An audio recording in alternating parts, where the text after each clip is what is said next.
2 stories about cheating today for you guys, my dear listeners. Let's start with the first one.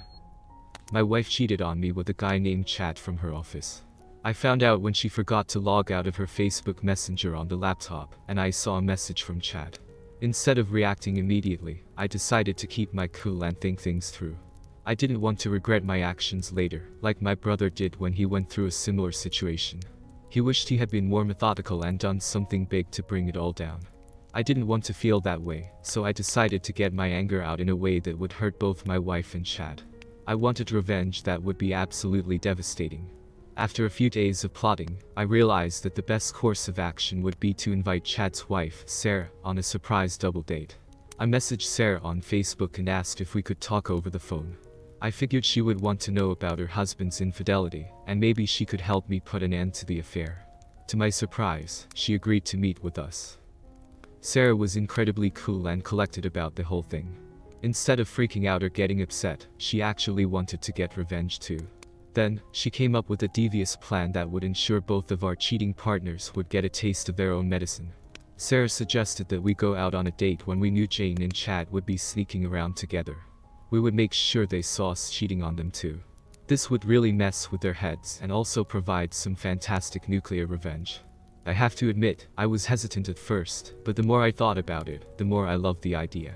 We talked often for a few days as we both started looking for signs and potential times when they would be getting together. We finally figured out that Jane and Chad would be meeting up at the Swanky Bar on Friday night on the other end of the city. Friday came and Jane said she was just going to be going out to eat with one of her friends, and then they were going to go shopping for a bit. I played along, heart thumping in my chest, knowing what was up my sleeve. Chad told Sarah that he and the guys were going to go axe throwing or something, but we knew where they were really going. So, Sarah and I decided that we would go on our date, and then accidentally bump into them there just to see the looks on their faces. We even agreed to dress up and look amazing. On a side note, Sarah actually did look amazing. That didn't hurt a thing. When my wife was leaving, I acted completely normal. When she was officially in her car and driving away, I went into quick action and got ready for mine and Sarah's big night on the town. I picked up Sarah, and we began to drive, talking excitedly about how this was going to go. We both also felt waves of excitement and nervousness. Sadness and frustration overwhelmed me, but the adrenaline kept us going on our path to revenge. When we arrived at the bar, we spotted Jane and Chad in a cozy corner, laughing, smiling, and flirting with each other. My heart raced as Sarah and I walked over to a table just far enough away to not be immediately noticed, but definitely viewable from their location. We held hands and pretended that all was well and normal. We ordered some drinks and an appetizer, each one of us peeking over until finally, they noticed us. The moment they saw us was absolutely priceless. Their eyes went wide, and they looked like they had just seen a ghost. I could practically see the cogs turning in their heads as they tried to process what was happening. Sarah quickly said, "They see us. You should kiss me." For a split second, I couldn't even imagine doing that, but then a moment later, I gave in and gave Sarah a nice, long, passionate kiss, fueled by our mutual anger. I rubbed my eyes and peeked through my hands and could see them all in a tizzy, a mix of emotions they must have been feeling. Furious, exposed, confused, the list could go on and on. Finally, after about 15 minutes of our laughter and flirting, Chad mustered up the courage to come over and confront us. He stammered something about it being a huge coincidence that we were both there and demanded to know what was going on. I played it cool, acting like it was no big deal. "Oh hey, Chad," I said, as if we were old friends. "What a surprise to see you here. Sarah and I just decided to grab a drink for the hell of it. You remember Sarah, don't you? She's your wife." Chad's face went beet red, and he started to stutter even more. Jane, who had been watching the whole interaction from their table, looked horrified and like she was about to cry. Before he could say anything else, Sarah chimed in, "Oh come on, Chad. It's not like we're doing anything wrong. We're just two people having a good time, just like you and Jane." The look on their faces was absolutely priceless. They were both caught red-handed, and they knew it. Kindly remind you to subscribe my channel to support me for free. Chad clearly had a loss for words, mumbled some excuse about needing to use the restroom, and then quickly disappeared. Jane, on the other hand, couldn't take it anymore. She stood up from her seat, tears streaming down her face, and stormed out of the bar. It was clear that she never expected to be on the receiving end of her own deceit.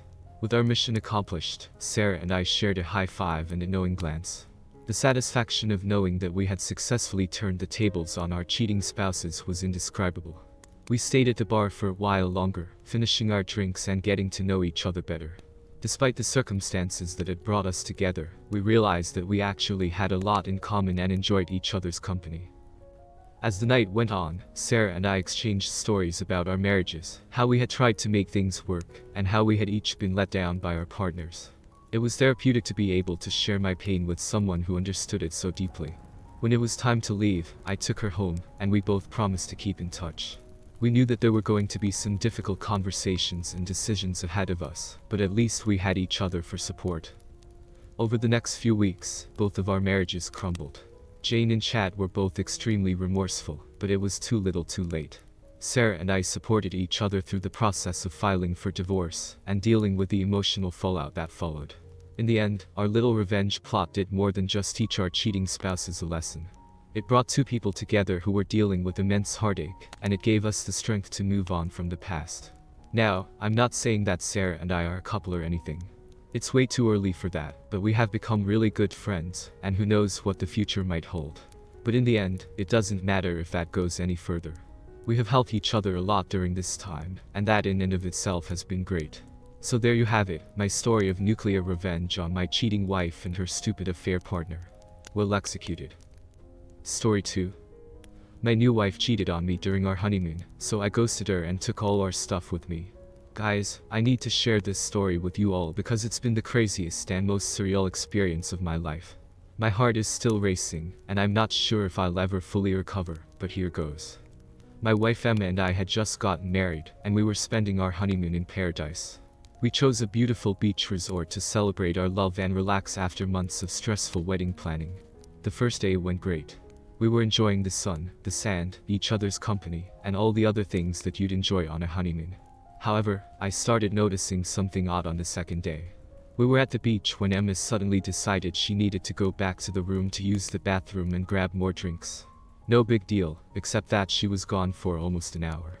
I didn't think much of it at first, but when it happened again on day 3, I couldn't help but feel suspicious. So on the 4th day, when Emma once again announced that she needed to head back to the room, I decided to follow her. I told her I'd stay at the beach, but as soon as she was out of sight, I got up and trailed her from a safe distance. When she got near the pool at the resort, I noticed a man sitting there who waved to her. Then immediately, he got up and made his way to her. She smiled and waved back and waited for him to find himself at her side before continuing to walk. I kept on following her and then watched them both get into the elevator. The stairs were right next to the elevator, and the resort only had 3 floors, so I bolted up to floor 2 and peeked out the door.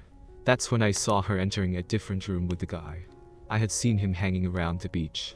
He was this muscular suntan guy who'd been giving her lingering looks, but I never thought she'd be interested. My heart sank. The door closed behind him, and I was left standing there in disbelief. I mean, I'm a good-looking guy too, with a nice build and plenty of money, so what the hell did this guy have that I didn't? I was beyond devastated, but I knew I had to act quickly. The last thing I wanted was a public confrontation, so in my intense anger, I went back to our room, packed up our luggage, and made the decision to ghost her entirely. I snatched both room keys and left her with nothing but her swimsuit she was wearing when she entered his room and her ID, which I left at the front desk when I checked out. I told them that this woman would probably come here asking about a room key, and that she would need this. I know that was an ass move, but seriously, I wanted to make it as difficult for her to get back home as possible. Plus, I needed time to get back and get my things before she could figure out what the hell happened, and then catch up with me. As I made my way to the parking lot, my hands were shaking, and my emotions were all over the place, but I was resolute in my decision. I got into her car and started the 5.5-hour drive back home, leaving her behind to face the consequences of her actions. A few days later, after I moved out of our apartment, Emma's mother called me and I answered. She began to berate me about everything that I did, and to tell me what her daughter had to go through just to get back home. Here's how it went. Apparently, Emma was in full-on panic mode when she realized I was gone.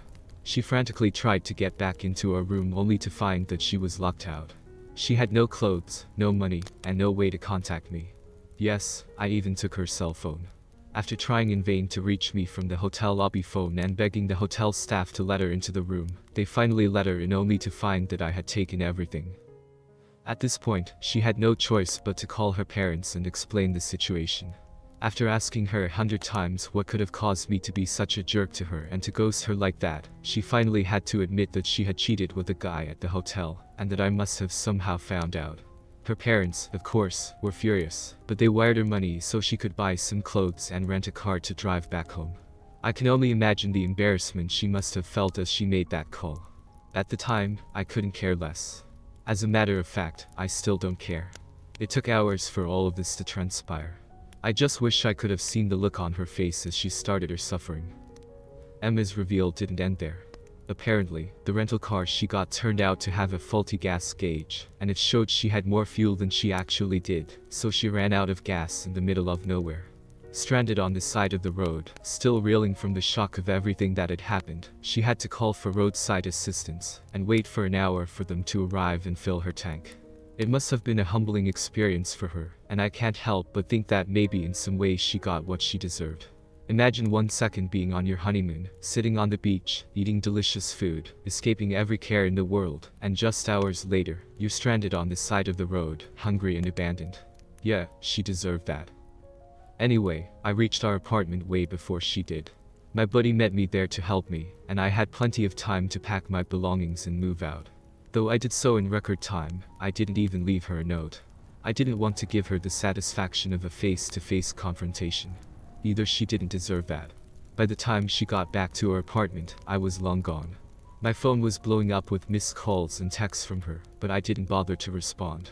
Her betrayal had cut me too deep, and I couldn't bear to hear her voice or see her name on my screen, so I changed my phone number and deleted her contact info from my phone.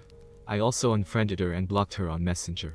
I left no direct path for her to get to me. In the days that followed, I received messages from her friends and family through Facebook. Some berated me for my actions, others sympathized with me and offered their support. I didn't even respond to any of them. It was a whirlwind of emotions, but I knew deep down that I had made the right choice. My trust in Emma was shattered, and there was no coming back from that. A few weeks after the incident, I finally received a long letter from Emma. She sent it to my parents' house. It was filled with apologies and explanations for her actions. She tried to justify her behavior, claiming it was a momentary lapse in judgment and that she still loved me. While I could see the pain in her words, it didn't change the fact that she had betrayed me in the worst possible way. I didn't respond to the letter, and I haven't spoken to her since. So that's it, that's my story. Well, he didn't give an inch there, did he? Why would she cheat on him literally a few days into their marriage? Did he take his revenge too far? Let me know your thoughts in the comments below. When you subscribe, be sure to click the notification bell.